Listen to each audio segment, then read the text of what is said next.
अस्सलाम वालेकुम students unit number 2 में हमारा टॉपिक चल रहा है टाइप्स ऑफ मोशन। हमने बेटा कल के लेक्चर में पढ़ा there are three types of motion.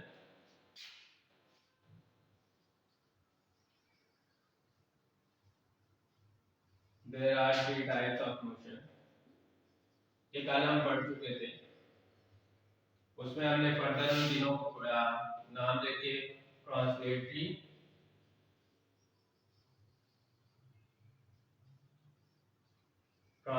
Motion. Number 2 पे हमने देखा था बेटा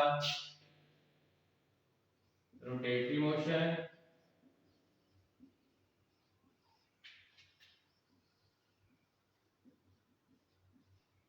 और नंबर 3 पे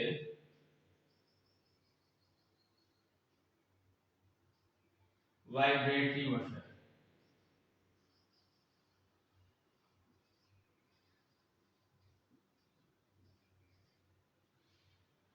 ट्रांसलेटरी मोशन के बारे में बेटा हम कल पढ़ चुके थे। In translation motion a body moves along a line without any notation, the line में बी स्ट्रेट आर कर्व। फिर हमने उसकी जो है वो थ्री टाइप्स को भी डिस्कस किया था। ट्रांसलेटरी मोशन में लीनियर मोशन भी होती है, उसके अंदर सर्कुलर मोशन भी होती है, और उसके अंदर बॉडी जो होती है वो रैंडमली भी मूव करती है, उसको हम रैंडम मोशन कहते हैं। आज हमने बेटा हमने इसकी सेकंड टाइप जो है वो पढ़नी है, दैट इज रोटेटरी मोशन।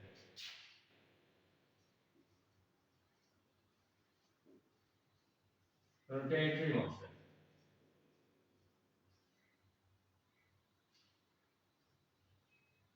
कल बेटा जो हमने पढ़ रहे थे translational motion, a body moves along a line without any rotation।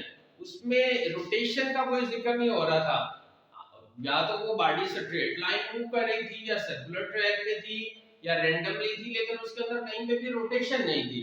तो फिर बेटा ऐसी बॉडीज जो रोटेट करती हैं, तो फिर उनकी मोशन कहां पे जाएगी? तो उनकी मोशन को बेटा हम डिस्कस करेंगे रोटेटरी मोशन के अंदर। तो रोटेटरी मोशन बेटा जब बॉडी रोटेट करेगी, स्पिनिंग मोशन,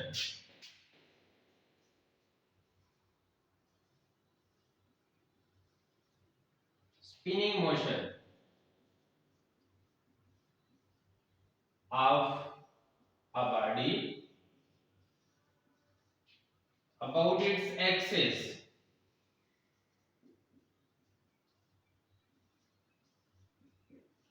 अपने एक्सेस के ऊपर जब बॉडी जो है वो मूव करती है, स्पिन करती है,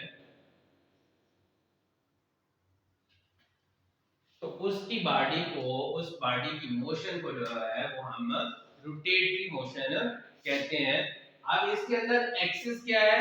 axis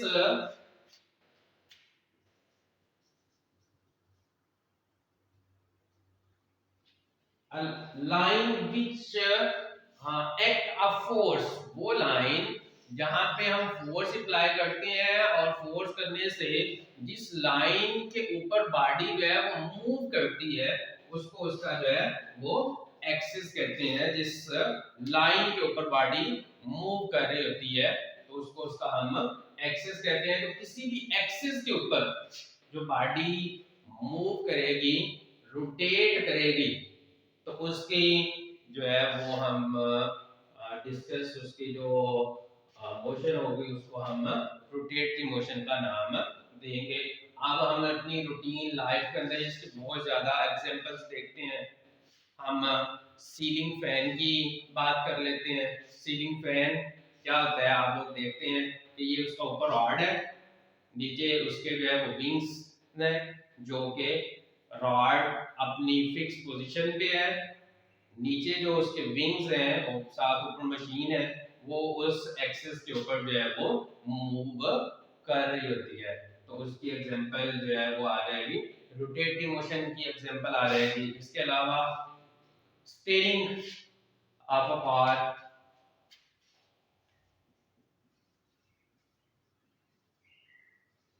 steering of a car, किसी भी व्हीकल का स्टीयरिंग ले लें। देखें स्टीयरिंग है, यहाँ पे लाइट इज, और ऊपर ये उसका एक्सिस है, और ये इसके ऊपर जो है वो उसका स्टेयरिंग होता है जिसको हम मूव करवाते हैं। एक्सिस जो है वो अपनी ही पोजीशन के ऊपर रहता है और ऊपर से जो उसका स्टेयरिंग होता है वो मूव करता है, तो वो स्पिन कर रहा होता है अपने एक्सिस के ऊपर, तो उसकी मोशन को भी हम रोटेटरी मोशन का नाम देते हैं। बिल्कुल इसी तरह ही जो है वो अर्थ की मोशन जो है अराउंड द सन, ये भी जो है वो स्पिनिंग रोटेटरी मोशन, क्योंकि वो भी स्पिन कर रही होती है अर्थ भी, तो इसकी मोशन को भी जो है वो हम रोटेटरी मोशन का नाम देते हैं। इसके अलावा भी और व्हील जो होता है किसी भी साइकिल का या किसी भी गाड़ी का व्हील जो होता है वो अपने एक्सल होता है मिड में, और वो एक्सल के ऊपर जो है वो मूव कर रहा होता है, तो उसकी मोशन जो होती है वो भी रोटेटरी मोशन की जो है वो एग्जांपल है। तो आपने इसकी डेफिनेशन लर्न करनी है और इतनी ज्यादा एग्जांपल्स में से आपने एटलीस्ट जो है वो 2 एग्जांपल्स इसकी राइट करनी है। ये तो बात हो गई बेटा रोटेटरी मोशन की। अब हम देख लेते हैं कि वाइब्रेटरी मोशन क्या होगी।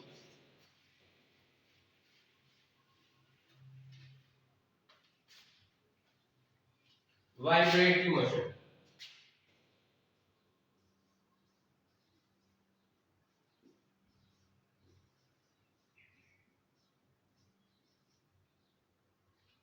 हम लीनियर मोशन को डिस्कस कर चुके हैं, स्ट्रेट लाइन मोशन में, ट्रांसलेटिंग मोशन में, स्ट्रेट लाइन मोशन या फिर सर्कुलर ट्रैक पे या रैंडमली, फिर उसके बाद हमने रोटेटिंग में उन ऑब्जेक्ट्स की मोशन को भी डिस्कस कर लिया जो अपने एक्सिस के ऊपर जो है वो स्पिन करते हैं और उनकी मोशन को हम जो है रोटेटिंग मोशन का नाम दिया। अब वाइब्रेटिंग मोशन, एक बच्चा जो है वो स्विंग के ऊपर बैठा हुआ है और वो स्विंग के ऊपर की मेन पोजीशन से लाइक दिस, ये स्विंग की मेन पोजीशन है, यहाँ पे बच्चा बैठा है और वो कभी यहाँ को मूव करता है और कभी यहाँ को मूव करता है, तो इसकी भी मोशन जो है वो कौन सी मोशन कंसीडर होगी। या फिर हमारे पास हम अपने घरों में देखते हैं क्लॉक होते हैं हमारे पास घरों में, पेंडुलम वाले, उनके मिड में नीचे एक पेंडुलम जो है वो वाइब्रेट कर रहा होता है, तो उसकी मोशन को कौन सा भी हम नाम देंगे। या फिर हम सीसा देखते हैं,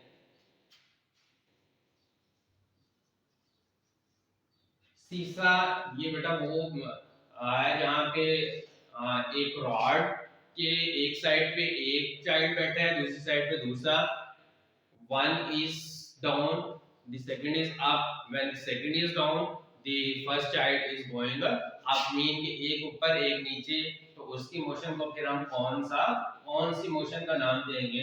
तो बेटा वो तमाम मोशंस का वो स्विंग की मोशन है, हाँ वो क्लॉक के पेंडुलम की मोशन है, हाँ वो सीसा की मोशन है, तो बेटा ये तमाम के तमाम मोशन जो है ये क्योंकि तमाम में देखें फिक्स पोजीशन है, जो क्लॉक है वो भी फिक्स पोजीशन के ऊपर मूव कर रहा है, जो शीशा है लाइक दिस ये भी फर्स्ट फिक्स पोजीशन के ऊपर है, कभी ये पोजीशन डाउन हो जाएगी तो ये अप हो जाएगी, जब ये डाउन होगी तो ये अप हो जाएगी।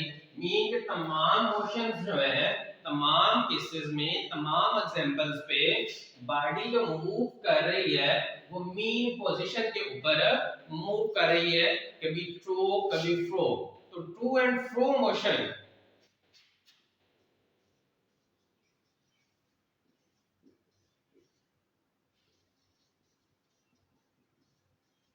of a body about mean position।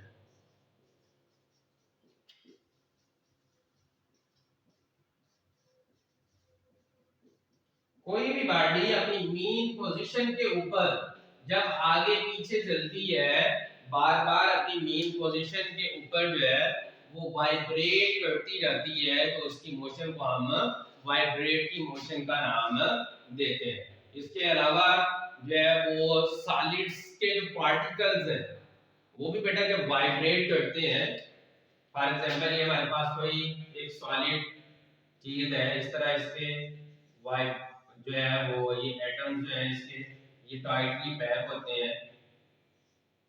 अब इनको भी बेटा जब हम किसी तरह से हीट देते हैं, किसी तरह से इनको एनर्जी देते हैं, तो इसके ये एटम जो होते हैं ये भी जस्ट वाइब्रेट करते हैं, मूव नहीं करते, इनमें जस्ट वाइब्रेशन होती है और वाइब्रेशन से ही इनके अंदर एनर्जी जो होती है वो भी ट्रेवल करती है, स्वान आगे वो मूव करती है। तो ये भी ऊपर अपनी मेन पोजीशन से कभी ऊपर कभी नीचे, तो ये भी जो है वो जो एटम्स होते हैं किसी भी सॉलिड के जो पार्टिकल्स होते हैं उनके मोशन को भी हम वाइब्रेटरी मोशन का नाम देते हैं। तो ये बेटा इसकी सारी एग्जांपल्स थी। तो टू एंड फ्रो आगे और पीछे motion about it's mean position, mean fix position के ऊपर जब भी कोई बॉडी आगे पीछे मूव करेगी उसको हम वाइब्रेटरी मोशन का नाम देंगे। तो बेटा आपने रोटेटिंग मोशन की डेफिनेशन लर्न करनी है विद एटलीस्ट 2 एग्जांपल्स, ऐसे ही आपने वाइब्रेटरी मोशन की डेफिनेशन भी लर्न करनी है विद एटलीस्ट 2 or 3 एग्जांपल्स।